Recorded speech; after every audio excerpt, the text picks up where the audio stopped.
राम का जन्म मंत्रीगणों तथा सेवकों ने महाराज की आज्ञानुसार श्यामकरण घोड़ा चतुरंगिनी सेना के साथ छुड़वा दिया। महाराज दशरथ ने देश देशांतर के मनस्वी, तपस्वी, विद्वान ऋषि मुनियों तथा वेदविज्ञ प्रकांड पंडितों को यज्ञ संपन्न कराने के लिए बुलावा भेज दिया।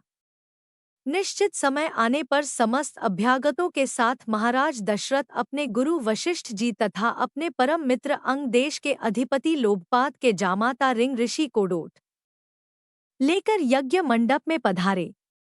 इस प्रकार महान यज्ञ का विधिवत शुभारंभ किया गया। संपूर्ण वातावरण वेदों की ऋचाओं के उच्च स्वर में पाठ से गूंजने तथा समिधा की सुगंध से महकने लगा।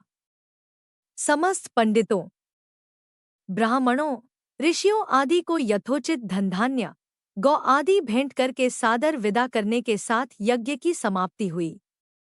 राजा दशरथ ने यज्ञ के प्रसाद चरा को अपने महल में ले जाकर अपनी तीनों रानियों में वितरित कर दिया। प्रसाद ग्रहण करने के परिणामस्वरूप परमपिता परमात्मा की कृपा से तीनों रानियों ने गर्भधारण किया।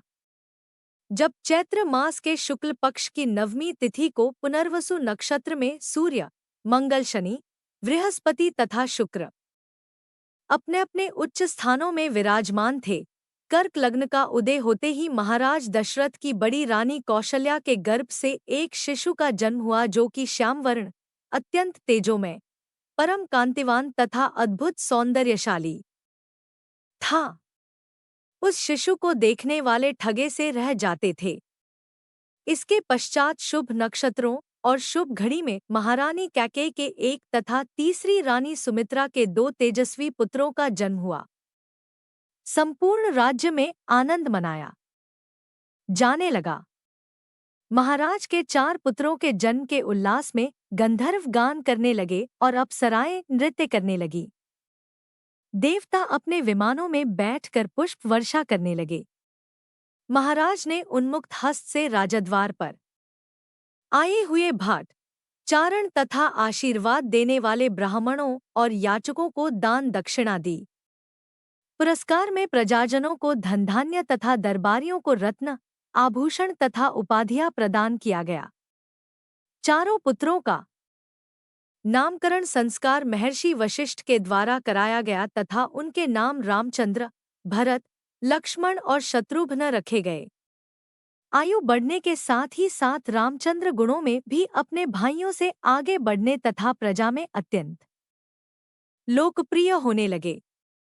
उनमें अत्यंत विलक्षण प्रतिभा थी जिसके परिणामस्वरूप अल्पकाल में ही वे समस्त विषयों में पारंगत हो गए।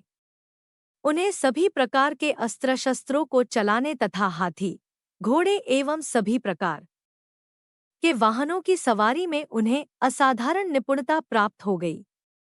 वे निरंतर माता पिता और गुरुजनों की सेवा में लगे रहते थे। उनका अनुसरण शेष 3 भाई भी करते थे। गुरुजनों के प्रति जितनी श्रद्धा भक्ति इन चारों भाइयों में थी उतना ही उनमें परस्पर प्रेम और सौहार्द भी था। महाराज दशरथ का हृदय अपने चारों पुत्रों को देखकर गर्व और आनंद से भर उठता था।